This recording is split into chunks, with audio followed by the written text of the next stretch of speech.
yourself unless you're recognized to speak. Thank you all for joining us this afternoon.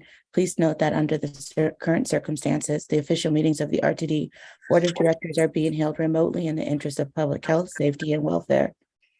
For the immediate future, the official meetings of the Board of Directors will be held via Zoom and will be audio and video recorded. Please visit rtd-denver.com to access meeting recordings and unofficial meeting minutes. Directors and members of the staff, for the sake of the record, if you would like to be acknowledged during this afternoon's proceedings, I would ask you to please raise your virtual hand and wait for me to call you before proceeding to speak. Directors and staff participating by phone can also raise their virtual hands to indicate that they would like to speak by pressing *9. To toggle your mute settings on the phone, press *6. I would now like to call the roll for the committee members. Chair Busick. Here. Director Catlin. Here. Director Deschel. I think I see you. Yeah. Here. With technical difficulties. All good, all good. Director Sloan. Here. All right, and myself, Director Lewis. And for the record, I see that we have, unless I'm missing someone, I don't know if I see any directors present. Director Cook, I do see Director Cook present. And if I missed anyone else, please just shoot me a text and I'll recognize you. I'd like to open public comment to anyone who would like to address the committee regarding any topic listed in the published meeting agenda for the current and immediately preceding months. If you wish to speak and have not already done so, please either raise your virtual hand or press *9 on your phone. Staff will unmute you when it's your turn to speak. If you are dialed in, press *6 to toggle your mute settings. Please bear in mind that by participating in this process, you are being recorded. If you do not wish to be recorded, then your comments will need to be submitted in writing. If any speaker has documentation or reference materials for the committee, or if any member of the public would like to submit written comments, please email those materials to the board office at the following email address, rtd.boardoffice@rtd-denver.com. During public comment, the committee will not offer comments or responses. Directors or staff may contact speakers following their comments if they raise matters that lend themselves to follow-up. Speakers should begin their remarks by stating their names, and each speaker will have 3 minutes to speak. Do we have any speakers in the queue? I see no speakers in the queue. Okay. Thank you, Ms. McManus. And were there any comments received via email for this afternoon's meeting? None. Beautiful, thank you. So with no participants in the queue, we will close the public comment period at this time. As you all know, there is one discussion item on the agenda this afternoon. That item is the strategic plan survey results and data evaluation, which I know we're all really excited about. And so I would kindly ask Leah Riley, our Chief Administrative Officer, to present this item. Great. Thank you, Madam Chair and members of the committee. I am joined today by Iris McClish and Stephanie Ayers from BBC Research, and they will be giving the presentation to us today. So just to do a little introduction and provide some context, when the board adopted the 5-year strategic plan for the agency, it established 4 strategic priorities and associated success outcomes for the agency. And those are community value, customer excellence, employee ownership, and financial success. In 2021, TransPro Consulting engaged in the customer and community surveys to discern the agency's community value index, also known as the Net Promoter Score, and our customer excellence Net Promoter Score. Those surveys were completed in November of 2021, and the results from those surveys were validated by Plant Moran in January of 2022, and then on February 17th of 2022, TransPro Consulting presented the 2021 survey results to the board.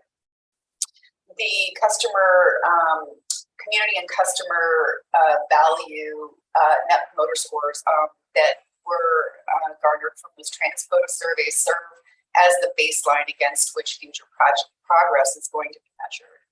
So to do a follow-on, the agency issued an RFP a competitive request for proposals, and on August 3rd of 2022, BBC Research and Consulting was awarded the contract to conduct the community value and customer surveys for the 2022 data.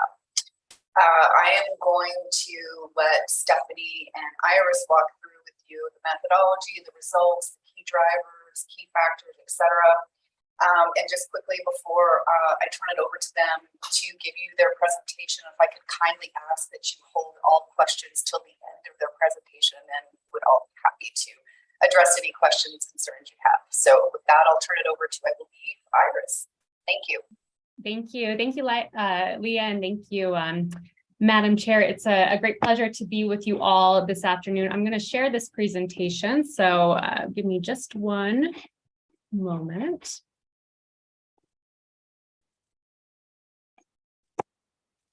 Okay, can everybody see the presentation? Okay, wonderful.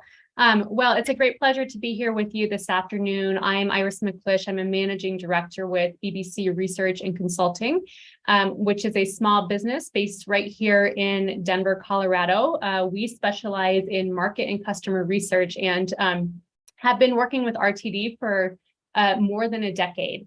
I myself have personally worked with RTD for 8 years now, including executing 4 system-wide customer surveys for the organization.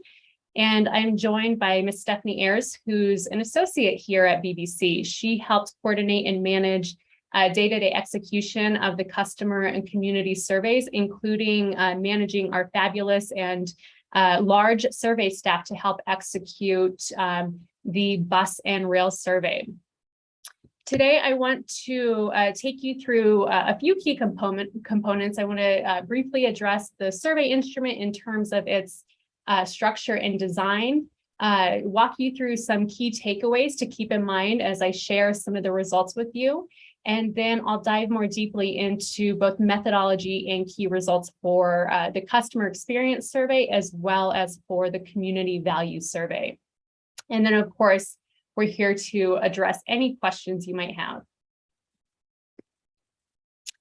As Leah said, the intention of the 2022 Customer Experience and Community Survey was to provide a follow-up and help RTD understand how it's performing in key metrics compared to its performance scorecard and compared to metrics that were collected and evaluated as part of last year's survey effort.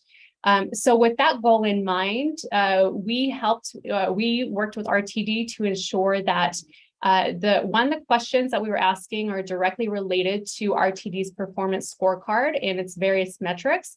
And very importantly, that the questions in the survey instruments were similar to 2021's in terms of both language and structure, so that you can compare metrics across time. It is worth pointing out, though, that there were some revisions to select questions to clarify the intention. So, for example, after last year's effort, where there was a general question about safety and security, we worked with RTD this year to clarify whether we were asking about personal safety or personal security in terms of one's perception of feeling they might be a victim of a crime while using RTD services. But by and large, the survey instruments were very similar to the ones that were used to execute the surveys last year. And just like last year, we administered the survey in both English and Spanish, depending on the participant's preference. One thing I want to note is those icons that you see at the top right there. You see 4 icons on this slide: bus, rail, a paratransit, and a community icon. Each slide has an indicator or an icon, which will tell you what survey or what service mode we're focusing on during that slide or as that part of the discussion. So just to highlight some key takeaways as you see these results and you think about the implications or what they might mean. I think it's, of course, top of mind, and I want to start by, just spoiler alert, the satisfaction scores, overall satisfaction, as well as net promoter scores were down across all service modes, as well as for the community value survey. Paratransit customers were the most satisfied in terms of the different service modes last year, and they continue to be the most satisfied across each service mode this year as well. One thing that we'll talk about more in depth as we move through these results is that even though satisfaction and Net Promoter Score, NPS, are down, when you really start to look at more detailed results, overall satisfaction and likelihood to recommend ratings, which of course feed into Net Promoter, indicate that the agency still has a very strong customer service base across all of your modes. And that really, it's a relatively small percentage of customers that indicated dissatisfaction with service this year. That being said, we think that there are some areas where RTD could focus, and with some improvements in these key areas, the agency could expect to see some pretty big improvements in customer satisfaction and Net Promoter Scores. For example, bus and rail customers were relatively dissatisfied with on-time performance, security in terms of personal safety or personal security, and cleanliness when you look at those results compared to 2021. With some improvement in those areas, the agency might expect to see pretty drastic improvements, perhaps, in customer satisfaction and NPS. We also want to highlight some considerations about why RTD may be seeing these types of results there, or why customer experience or perceptions may be changing over time. One thing that struck out to us is that your customers are different in important ways from last year. Not so much in terms of demographics, but in terms of different characteristics and the way that they use transit. For example, compared to last year, your bus and rail customers were less likely to be transit dependent. So you have more people coming back and opting into transit. But we also saw that compared to last year, your bus and rail customers said they're more likely to be looking for ways to save money, which to us is an indication of at least some level of economic stress that customers and the community is feeling as a whole. Similarly, we think it's worth acknowledging the broader socioeconomic factors that are impacting the metro area as a whole, and understanding how those impacts may change the customer experience. There is plenty of statistical information as well as qualitative information to suggest that factors related to the unhoused, cleanliness in the metro area, violent crime, and drug use in public spaces impact the metro area as a whole. And those factors, or those considerations, bleed into how your customers experience your services. Over time, I think it's fair to say that if the community or RTD cannot address those in an adequate manner, then you would expect to see customer satisfaction continue to drop. This, I don't think, is to say that, pass the buck and we can blame all these socioeconomic factors, but I think what it suggests is that RTD certainly should think about ways that it can control the way these socioeconomic factors impact customer experience, whether it's having more janitorial service and more frequent vehicle cleanings, or providing more security at stops and stations. And then finally, we just wanted to point out that there were a couple of events that may or may not have impacted results, but it's definitely worth considering. So just before we launched the community survey, in fact, just one day before, there was a light rail derailment. So, it's something to consider. There's nothing in our information to suggest that that derailment changed community perceptions, but it certainly could have. So definitely keep that in mind. And in terms of the customer survey, the August Zero Fare Month happened about a week before we launched the bus and rail survey. So it's worth asking the question whether that Zero Fare Month had any impact in overall customer experience in terms of when we were out in the field with the survey. So I'm first going to talk about customer experience, focusing on bus, rail, and paratransit results, but I want to talk a little bit about methodology first. So again, those icons up in the right-hand corner tell you what I'm talking about on the slide. So thinking about bus and rail sampling and methodology, we developed a very, very detailed sampling plan for bus and rail surveys that was based on ridership data that RTD provided. They provided ridership data for us that was from the first 3 weeks in May, because RTD and BBC decided that, you know, the summer months probably aren't a great representation of what typical ridership might look like, or at least not what ridership would have looked like in September. So we went back to the beginning of May to get ridership information. We then developed a very detailed sampling plan that dictated where we were going to go in terms of stops and stations, as well as how many surveys we were going to pass out at each of those. Our sampling plan was inclusive of RTD's entire service area, including all of the bus routes and rail lines. We touched every bus route and rail line that was included in the ridership data that we received, which amounted to over 100 different routes and rail lines. We also accounted for ridership during different days of the week, so weekdays versus weekends, and also for AM, PM hours, as well as peak and off-peak hours.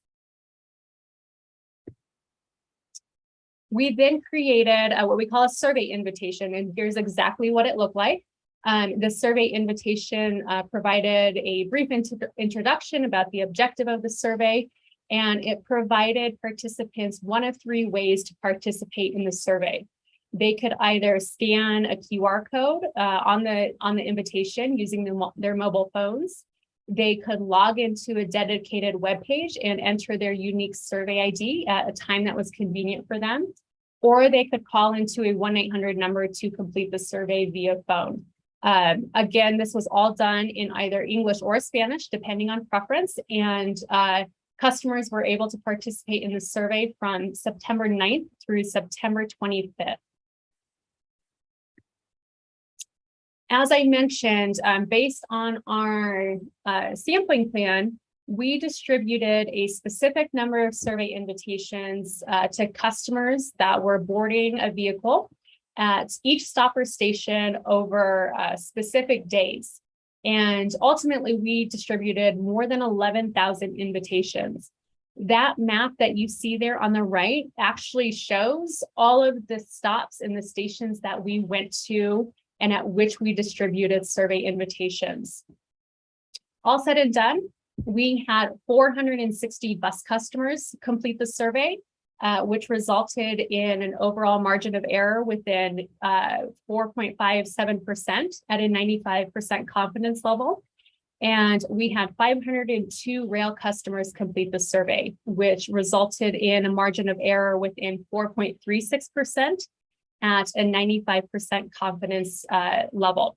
Those sample sizes and the margin of errors were very similar to what was achieved last year, and certainly well within the acceptable margin of error for customer and market research of this nature. Now turning to paratransit, we focused on active customers. So RTD provided a list of active customers who had used Access-Ride services at least once between September 2021 and August 2022. We then called a random sample of those customers to complete the survey via phone. A small portion of those customers elected to complete the survey online, but that was, of course, an option for them. The telephone survey was administered in a manner to interact with people using special assistive telephone equipment, and the online survey was compatible with assistive reading devices. We wanted to ensure that anybody who was called could participate in the survey one way or the other. Ultimately, we had 405 paratransit customers complete the survey, resulting in an overall margin of error within 4.7 percentage points at a 95% confidence level. Okay, first talking through some of the key results for customer experience. And I do want to note that there is a full report. So if there's something that you don't see here, rest assured that there is a 150 slide report, and it's very likely that any other metrics that you might be interested are presented in that report. And I believe Leah has that and can make that available to everybody. First, starting with customer characteristics in terms of demographics, and then some of the other characteristics that I spoke about earlier. So first, looking at your bus customers, they were most likely to be between the ages 18 and 39. 41% of them said they identified as white or Caucasian, 19% identified as Black or African American, and 24% identified as Spanish, Hispanic, or Latino. 46% reported household incomes less than 25%. Of course, RTD uses in terms of identifying low-income customers or residents, 150% of the federal poverty line. This $25,000 doesn't necessarily speak to that low-income status, but it certainly suggests that many of your customers are likely low-income households. Compared to bus customers, your rail customers were more likely to be white or Caucasian, 54% of them versus 41% of bus customers. And rail customers were also more likely to report higher household incomes. And finally, your paratransit customers, half of them said they were between the ages of 50 and 75. 56% said they identify as white or Caucasian, 19% said they were Black or African American, and 20% said they were Spanish, Hispanic, or Latino. 67% of paratransit customers reported household incomes less than $25,000. Okay, so again, there are some other outside of demographics. We think there are some other things to keep in mind in terms of how your customers have changed since 2021. As I mentioned, your customers were more likely, or bus and rail customers were less likely to say they were transit dependent. So you had more folks opting into bus and rail services this year. As I also mentioned, it also seems that there may be some economic stressors that might be affecting customers and probably the community as a whole. Compared to 2021, bus and rail customers were also more likely to say that they're choosing transit to save money, whether it's on parking, gas, and other car expenses. People are looking for ways to save money this year. Okay, moving into Net Promoter Score, NPS. I know that you all are very aware of NPS, but I just want to highlight or point out that anything over a 0 is good. It indicates that there are more, more promoters, RTD promoters, than there are detractors.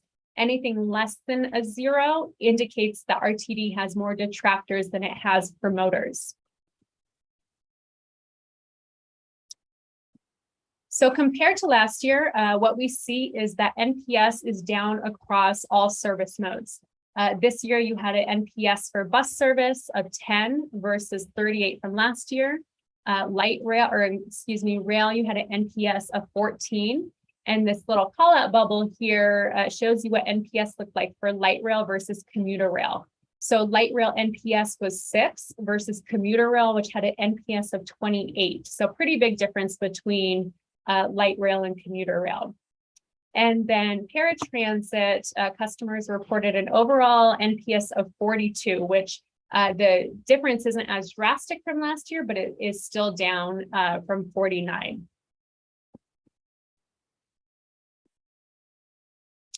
We also see a similar downward trend for overall satisfaction. So folks were asked to rate their overall satisfaction with the service that they were using.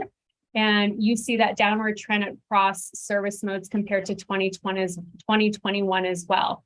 So 67% of bus customers said they were overall satisfied with bus service. 67% of rail passengers said they were satisfied. Again, there's a difference between light rail and commuter rail. 63% of light rail passengers said they were satisfied versus 72% of commuter rail. And then 74% of paratransit customers said they were satisfied overall, compared to 91% of paratransit customers last year.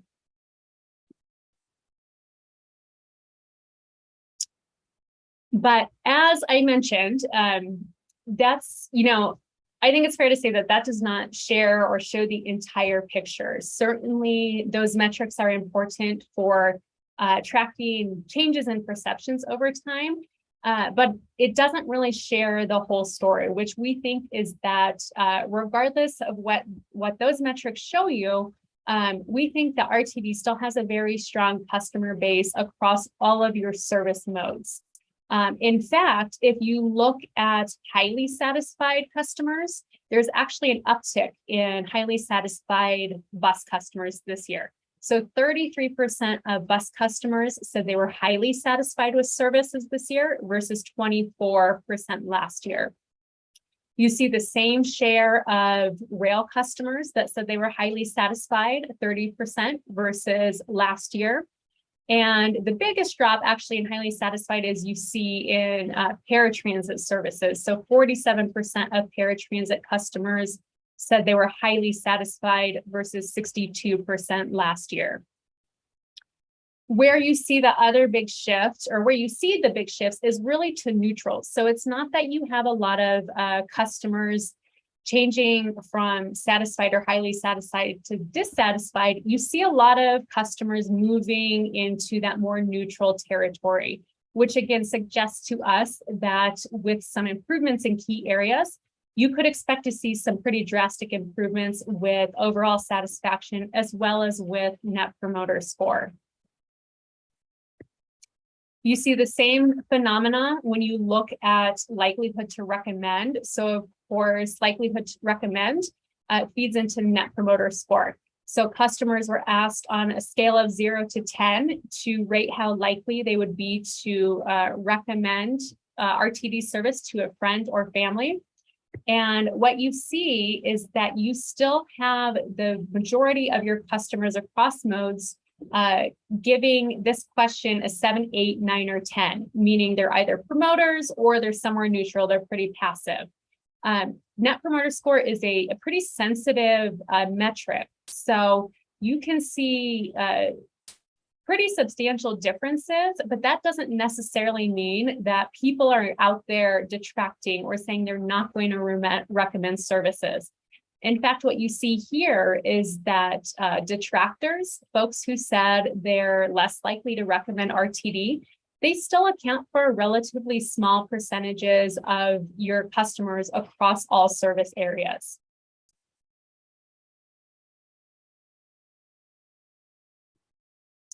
Okay, I'm going to talk a bit now about key factors and where RTD may think about focusing resources or energies. So bus and rail customers were asked to rank the top 3 most important features when it comes to transit in general. Bus and rail customers ranked the same 3 features as most important, although not in the same order. So bus passengers said on-time performance was the most important, followed by a fair price, a reasonable price, and the frequency of vehicles. Rail passengers also said on-time performance was number 1, followed by frequency of vehicle and price. The table that you see there on the right shows how customers rated their level of agreement with each of these, or how satisfied they are with each of these factors. So 60% of bus customers and 67% of rail customers are satisfied with on-time performance. 50% of bus customers and 54% of rail customers are satisfied with price. And 57% of bus customers and 61% of rail customers are satisfied with the frequency at which vehicles come. We then mapped all of these various factors that folks were asked to rank as in terms of importance against how satisfied customers were for each factor. What I want to point out here is that those points that are in red indicate areas of opportunity for RTD. These are factors that customers ranked as relatively important for a transit system, but had relatively low satisfaction for RTD in particular. So timely arrival of buses, and I'm sorry, this is just focused on bus, and then I'll show you the analogous analysis for rail. Timely arrival of buses, price, frequency, and I'm sorry, I can't see. Stephanie, what is the I there? I can't see it. It's personal security. Thank you. Personal security on buses are all opportunities that RTD might consider focusing on if it wants to improve customer experience. And I'll talk more about this in a few slides, but these are all important factors, but they don't necessarily, there are other areas that we think it might be important to consider when RTD thinks about customer experience and how to allocate its resources. Here is the same analysis for rail. Again, those points in red, which are frequency of trains, price, personal security on trains, as well as personal security while waiting for the trains. Those are all what we call opportunity areas. Again, those are factors that rail customers ranked as highly important to transit, but had relatively low satisfaction in terms of RTD service.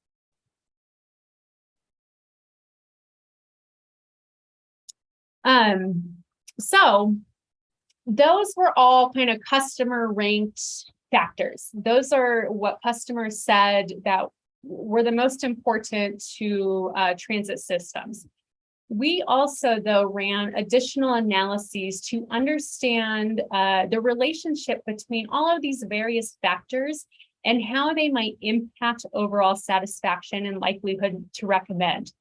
And what we found is that in addition to those customer ranked factors, these areas are highly tied to satisfaction and likelihood to recommend. So people who were satisfied with being informed of service disruptions, high quality communications, personal security while waiting and riding for a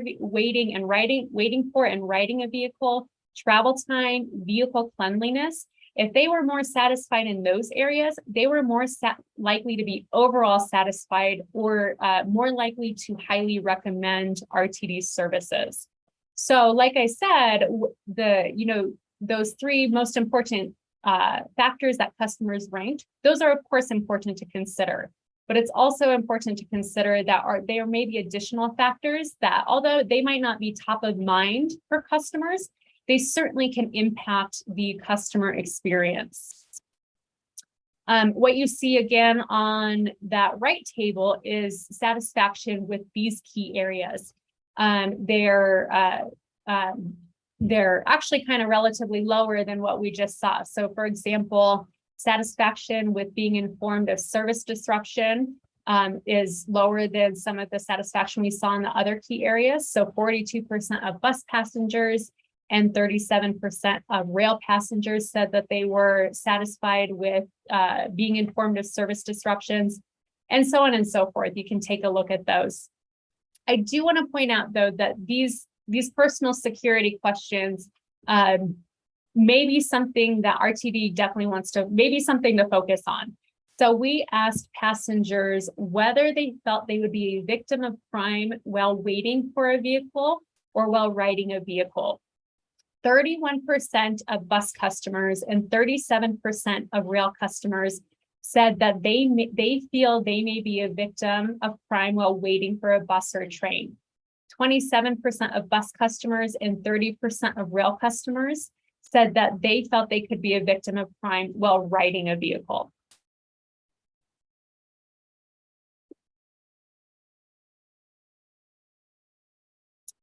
I also want to share just this this example of how these different factors can impact overall satisfaction and Net Promoter Score. What you see here is on the left of this table is all of those factors that I just talked about: on-time performance, vehicle cleanliness, anything that customers either ranked or we found to be important using statistical analyses. These first two columns show Net Promoter Score and how those can swing drastically depending on perception or satisfaction with these individual factors. So for example, when you look at on-time performance, folks who said they are satisfied with on-time performance, they had a Net Promoter Score of 40. Versus people who said they were dissatisfied with on-time performance, they had a Net Promoter Score of -52. So you can see that these factors really have an impact on Net Promoter Score. The same is true when you look at overall satisfaction. Looking again at on-time performance, for folks who were satisfied with on-time performance, 82% of them were satisfied overall with, they reported overall satisfaction with RTD service, versus people who were dissatisfied with on-time performance, 28% of them were overall satisfied.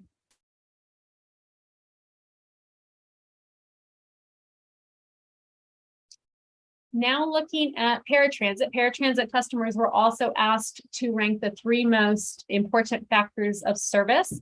Here is what they ranked. On-time performance was the most important factor for paratransit, followed by courteous drivers and the ability to get to the places they needed to go. That table on the right shows satisfaction with each of those areas. So 69% of paratransit customers said they were satisfied with on-time performance. 91% said they were satisfied with the courtesy of drivers. And 92% said they were satisfied with RTD's ability to get them to the places they needed to go. Here's a look at key drivers or areas of opportunity for paratransit based on customer rankings and perceptions. So points E and A, which are travel time and on-time performance, vehicles arrive within the scheduled pickup window. Those are areas of opportunity. Again, those are factors that paratransit customers rated as highly important, where there was relatively lower satisfaction with RTD paratransit service. And again, we also ran additional regression analyses to understand whether there are other factors that impact the overall satisfaction of paratransit experience, as well as the likelihood to recommend. Again, we see that there are a number of additional factors that do impact paratransit customer experience, being informed of service disruptions, quality of communications, security again, travel time, helpful drivers, securely fastening customers into the vehicle or into the seat of the vehicle, and the availability of scheduling staff.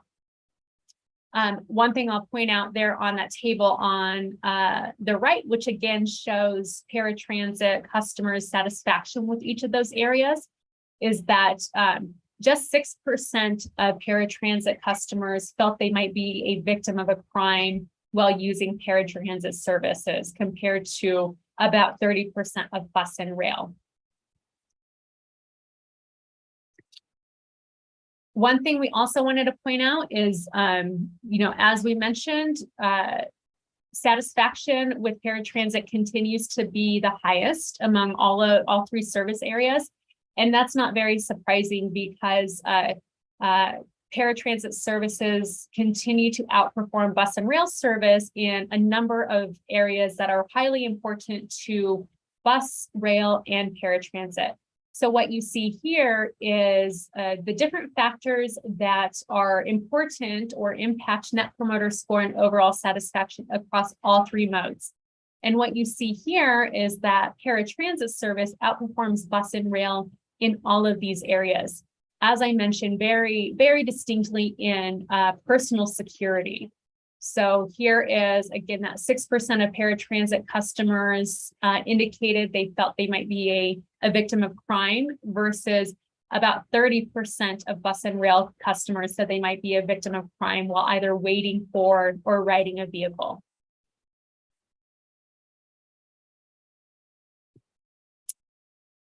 And finally, the community survey. So again, to start with a little bit of information about how we conducted the community survey, we used what's called an address-based sampling plan, which means that we relied on USPS addresses. And we pulled a list of United States Postal Service addresses with zip codes within RTD's 8-county service area. From that list of addresses, we then mailed survey invitations to a random sample of those houses or those residences between September 22nd and October 5th. One thing that we wanted to ensure is that, two things. We wanted to ensure that we appropriately represented community members based on the demographics of the area. But the other thing we wanted to ensure is that we had enough representation to ensure that we were including community members who may be typically underrepresented or underserved. To ensure that we did that, we actually oversampled zip codes where there were high shares of people of color. That doesn't mean that we ultimately ended up with disproportionately more people of color in our sample than what the actual demographics of the area look like, but we oversampled those. And then importantly, we reweighted the data or the sample on the back end to ensure that it reflected the true demographics of the area. Community members could also complete the survey either online or via telephone. And ultimately, we had 600 community members complete the survey, which resulted in an overall margin of error within 4% at a 95% confidence interval.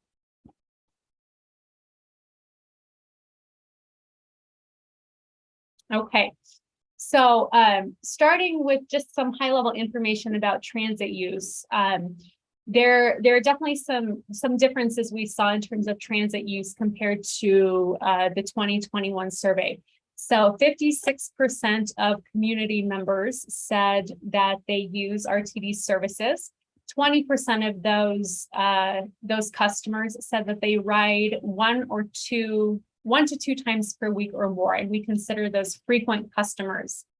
Compared to 2021, more community members said that they had used RTD in the past, but they don't use it anymore.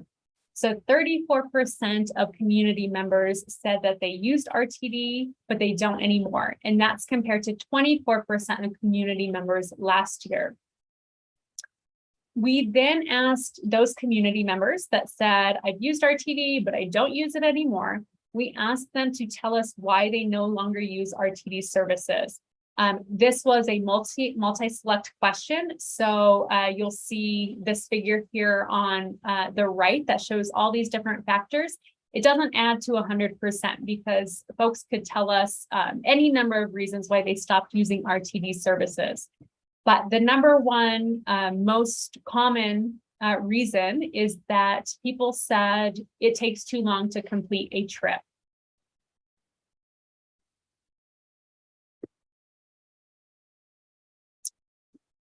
In terms of overall perceptions, as I mentioned, Net Promoter was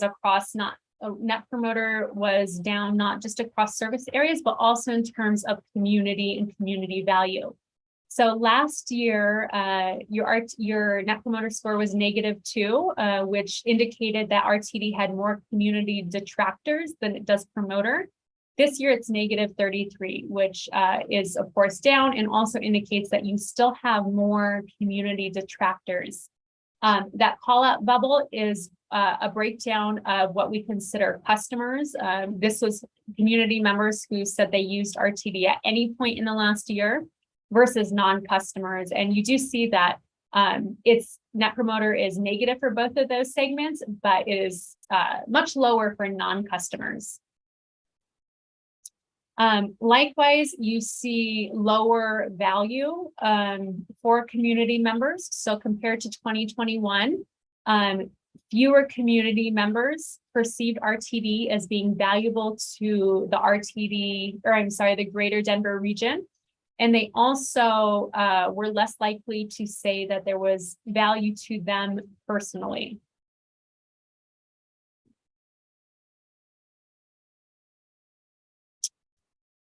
Here you see the same look at potential areas of opportunities, although these are clustered a little bit different. So there's, not a whole lot of clear opportunities when you just look at this. Of course, when you start to think about how to allocate resources and factors that RTD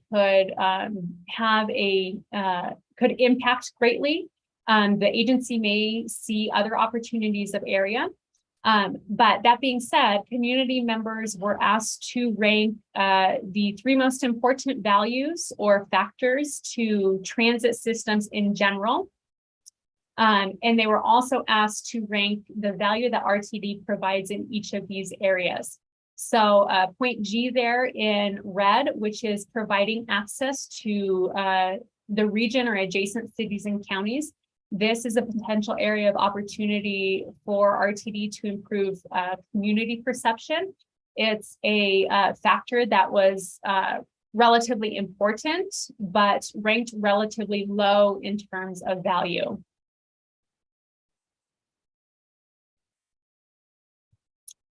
Okay, I recognize that was a ton of information coming at you. So again, I want to mention that there is a full report that has results for all of the metrics and all of the information that we collected as part of the surveys, but we certainly want to take an opportunity to answer any questions you have at this point.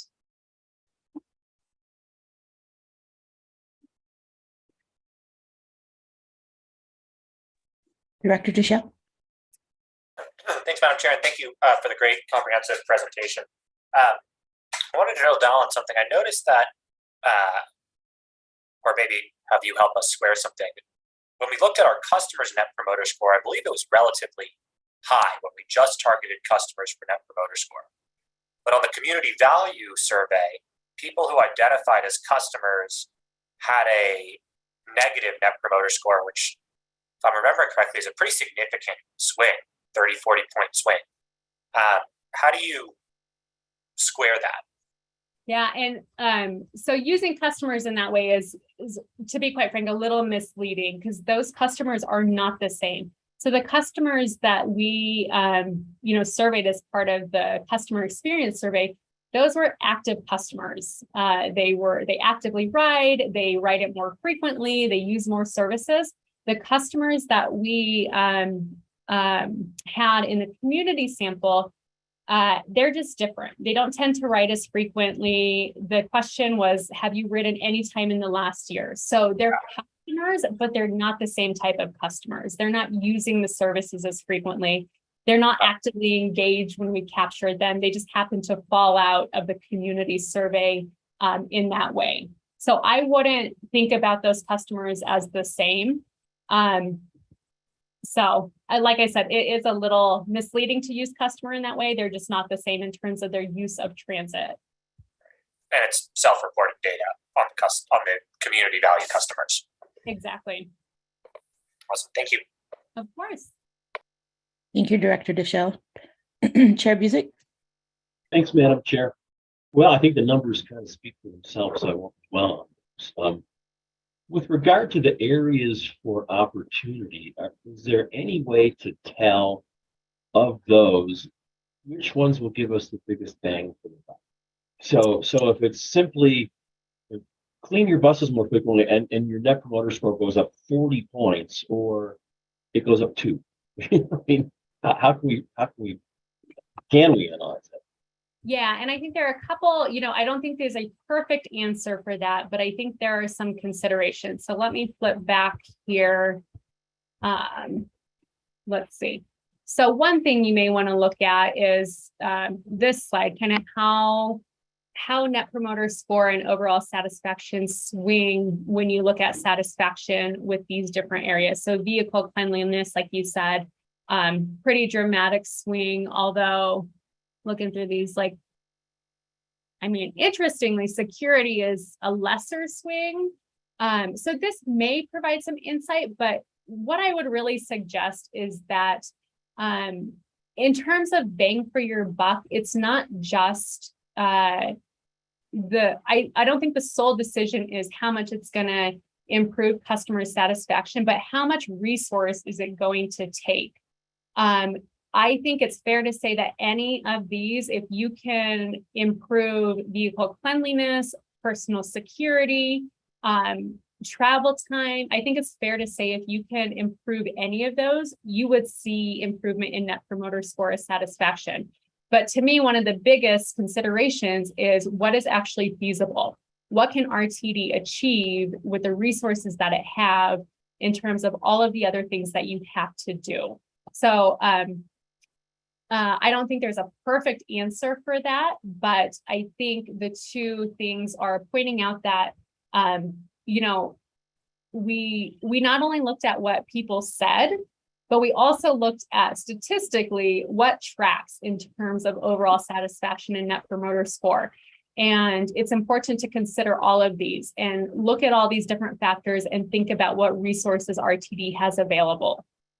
Right, and I just want to be clear that I was in no way suggesting we attempt to artificially increase our net promoter scores, but because overall performance and customer satisfaction is what's key. Thanks for your response. Yeah, no, and I don't want to interpret it as trying to artificially impact it. I mean, this shows that there are key factors that are really important to customers, whether they identify it or not. And if RTD can improve customer experience in those ways, then you would expect that customers would have a better experience overall. Thank you so much, Director Deschel. Yeah, thanks. And I think, one of the sort of two, if we're just discussing and providing comments, Chair, I think, two big takeaways for me. One is our frontline workers knocked it out of the park. Courteous bus staff, like every time our frontline staff were mentioned, I believe they were over 90% across the board on every metric. So, Chair, to the extent there's a way that we can acknowledge them at November's meeting or send something to the union or something of that nature, right? Because that's a really, I think, impressive number. I think the other thing is we have a difficult decision to make.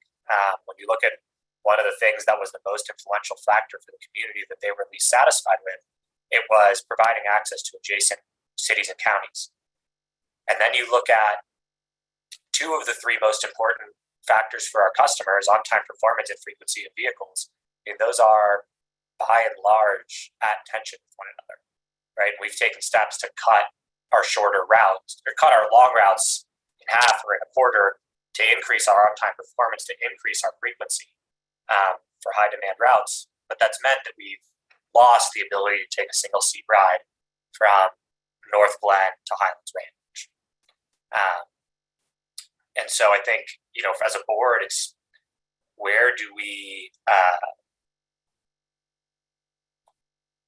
put our money? I think I would value the bird in the hand, and value our customers and improving that. And I think it's looking at those community items and trying to figure out what are the items that are important to the community that are not necessarily at tension with delivering good customer service, good customer value. And I don't want to speak out of turn here, but like I said, we have done a lot of research for RTD. And one thing that actually Stephanie and I did a couple of years ago as part of RTD Reimagine is we did focus groups with customers and non-customers. And one takeaway that still sits with me is that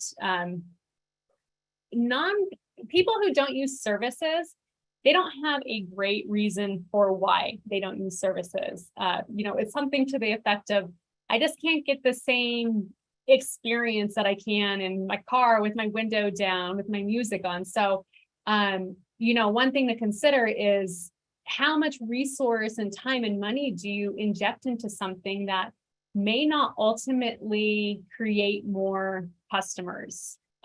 Because this is asking people to, here's a list of all these different factors and features. What do you think is the top 3 most important? That doesn't necessarily translate into creating more customers. So I think that's also something to consider. And, just from all the research that we've done, it's very difficult to translate this type of research into customer generation. Do we have, and it might be in the big packet, which I'm looking forward to reading, should have read before this meeting, disaggregated data that shows for our promoters, these are the 3 most important factors, or these are the X most important factors, with the logic being, right, for those who are promoting the service, if those factors are important to them, they are going to be out there telling people about them. How do we make sure we don't lose those when trying to solve a different problem? You know what, that's not in there, but that's certainly, I don't want Stephanie to kill me, but I think that's a pretty easy breakout, right, Stephanie, that we Yeah, absolutely. Okay. That'd be awesome to see. Thank you all so much. Chair Busick, you're Yes, up. Director Michelle alluded to it, but I'll ask for it. Can we see the full report? Can everybody on the committee get a copy? Thanks. Madam Chair, members of the committee, I'll ensure that that's distributed. Thank you, Ms. Riley. Really appreciate it. All right. Any other members of the committee or those that are not on the committee have questions? All right, Director Sloan, I see your hand.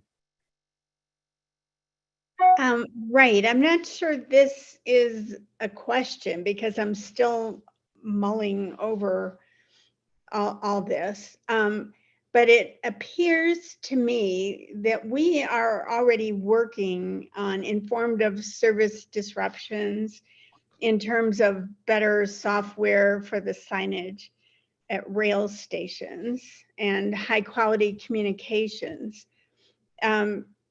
We are also making inroads on security, which doesn't seem to be recognized in this survey. And I was hoping it would be noted as improved, if maybe not from last year, from 6 months ago. It seems like the 3 top customer ranked, on-time performance, reasonable price, working on that, frequency of vehicles is, our basic service planning job. But the other important factors could make a huge difference in the performance of the agency in terms of Net Promoter Score and overall satisfaction. And, I notice our police chief is online, and I know he's recognizing the security issues. Oh, and by the way, I do appreciate your defining security, because I was never sure the difference between safety and security. So I think that's helpful. We have pinpointed people feel uncomfortable at bus stops, train stations, and on our vehicles. And that might be the most important thing that we can work on. Yeah, and I want to point out, I don't want to take anybody's thunder, because we actually did not come up with that definition. I think Deborah Johnson came up with that, or the folks at RTD. So that was important to you all. So we delineated the questions in that way. Thank you. Appreciate that clarification. Director Cook.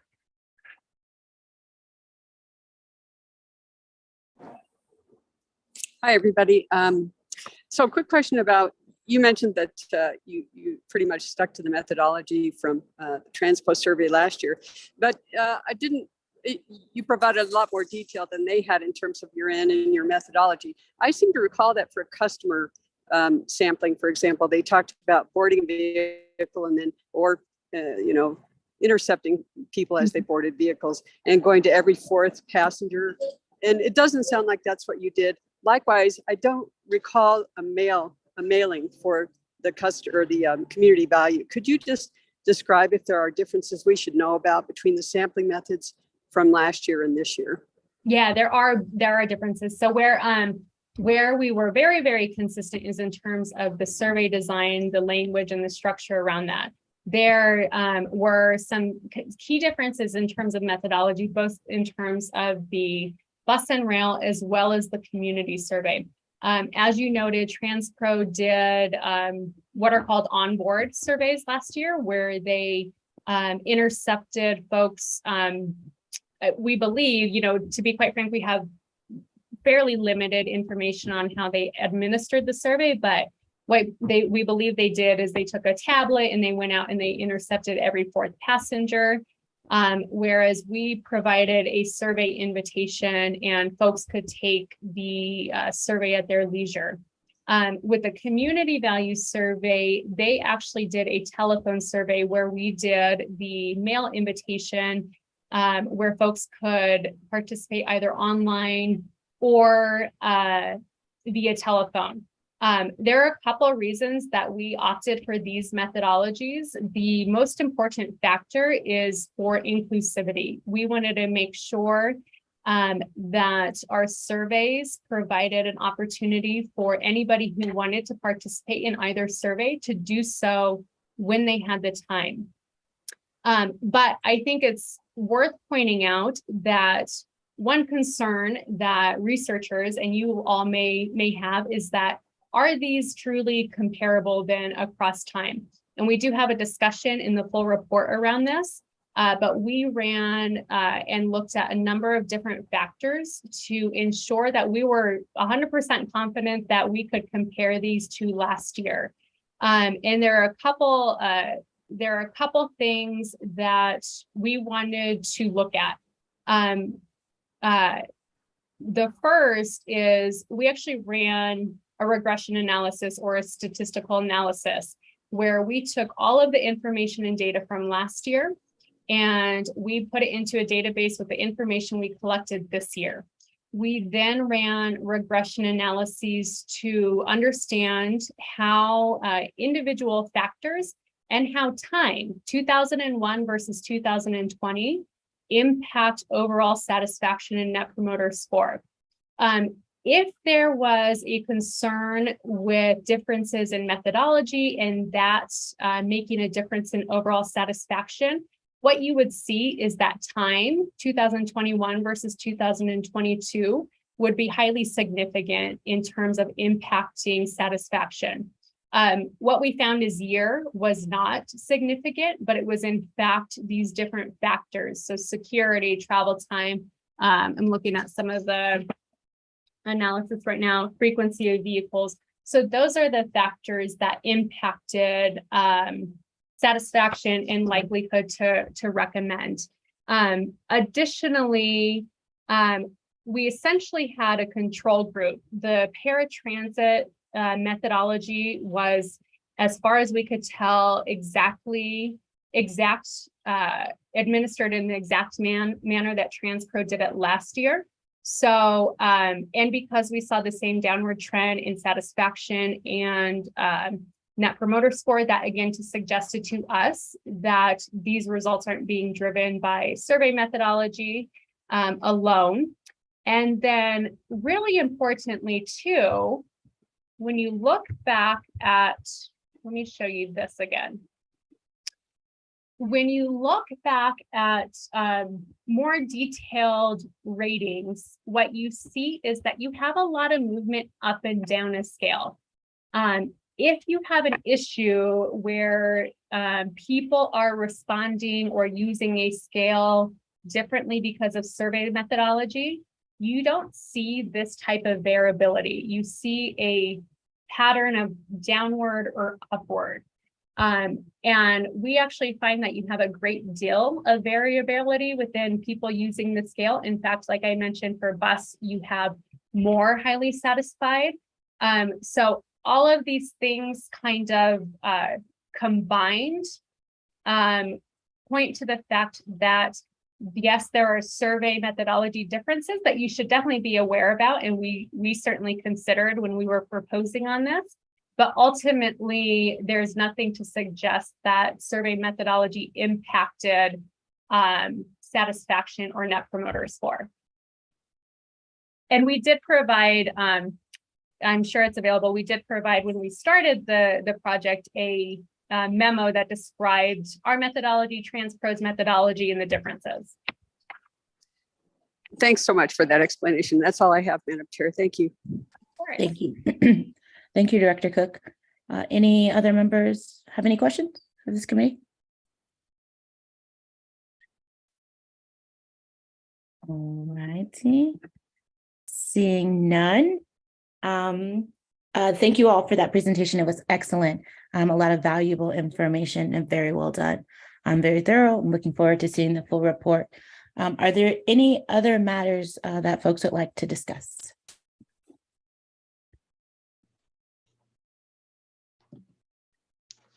Okay, I see General Counsel Snyder and then Director Sloan.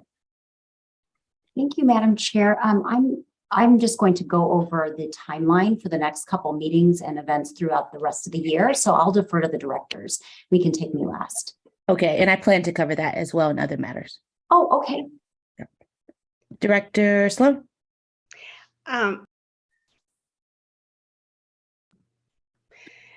I think this is, an amazing report we've heard, with direct impact for our job as directors.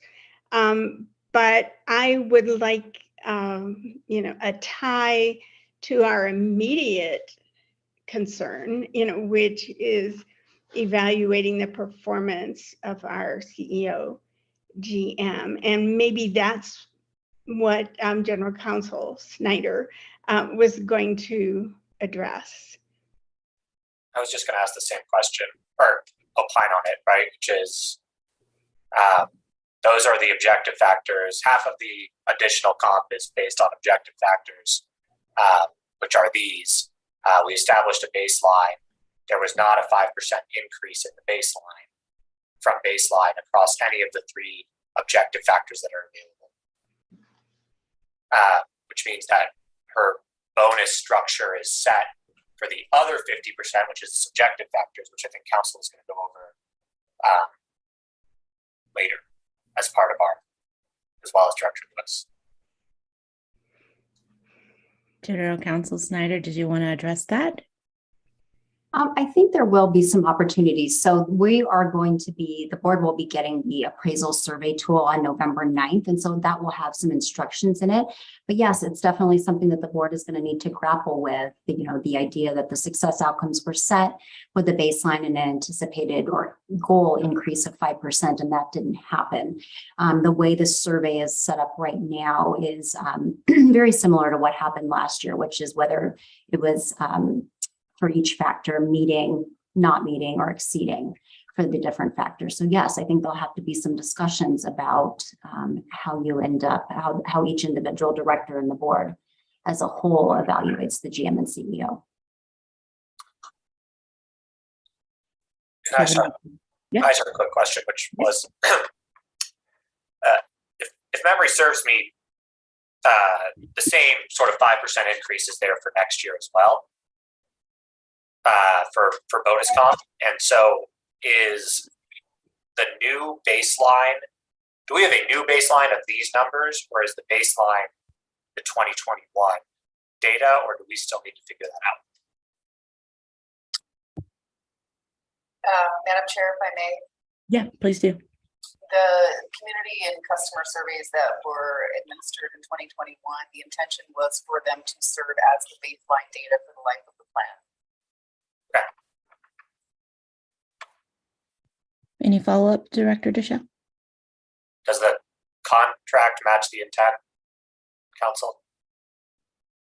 I think there are some opportunities for clarity. One thing that I was going to highlight, the contract does provide that every November 1, the GM and CEO can propose to the board for their consideration any adjustments to the criteria to be evaluated on for the following year, as well as the distribution and how you would set out the difference between base and incentive pay.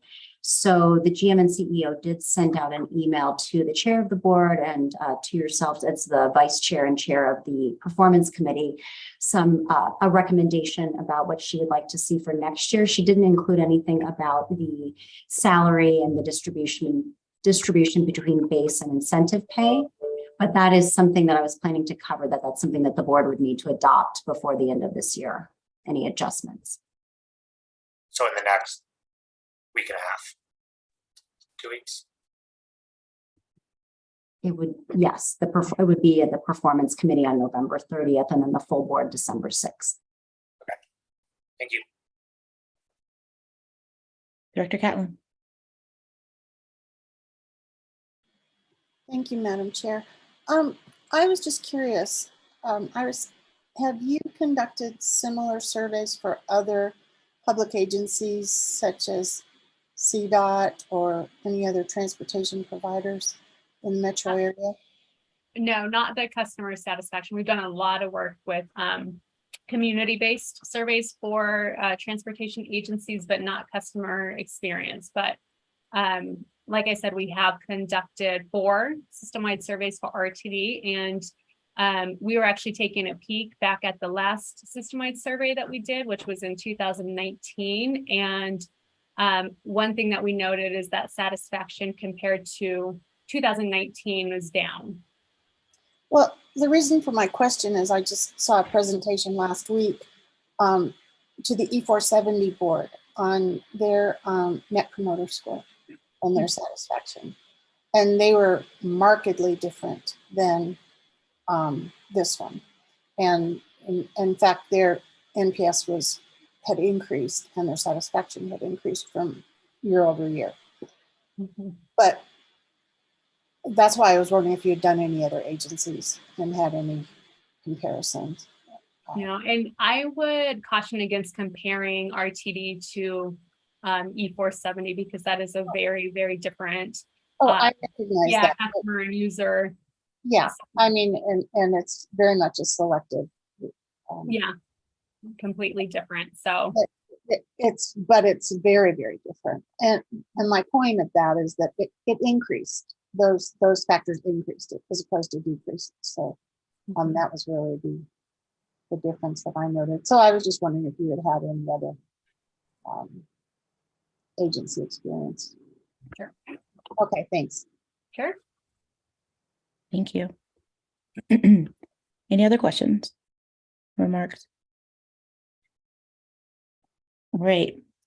As it is customary to do so, I'm just going to remind you all of next steps and meeting dates as we move forward. And so Tuesday, November 18th, the 2022 GM CEO self-evaluation is due.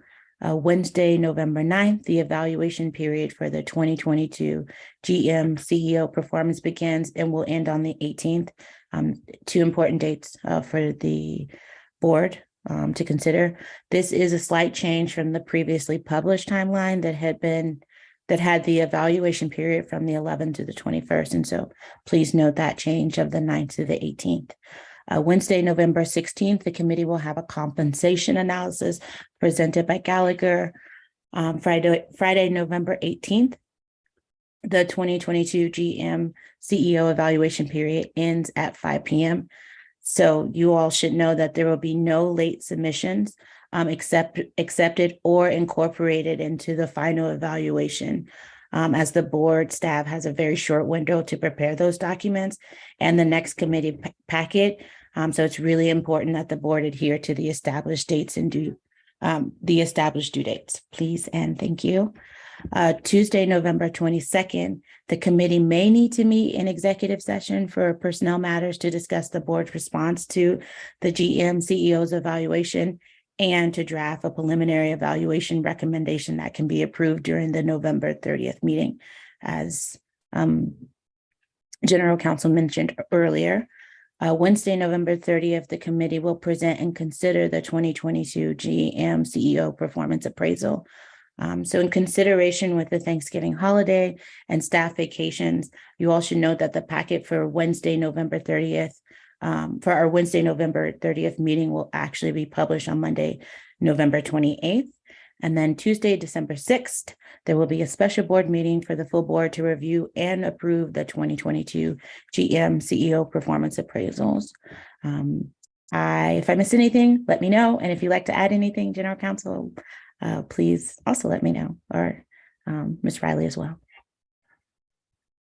I think, Chair, you covered it. The one thing I'll just put a finer point on are there's essentially 3 recommended actions that the board is going to need to take under the contract by the end of the year. So one of them will take place, it'll come through, all 3 will come through this performance committee before going to the full board on December 6th. But on November 16th, after that Gallagher presentation, we also intend to have on the agenda for the performance committee a recommended action to go over and to approve what the 2023 performance evaluation criteria will be, and that distribution between base and incentive compensation, any changes. So that would take place on November 16th. And then on November 30th, there would be 2 recommended actions. They could be combined as one, but it's essentially 2 different decisions.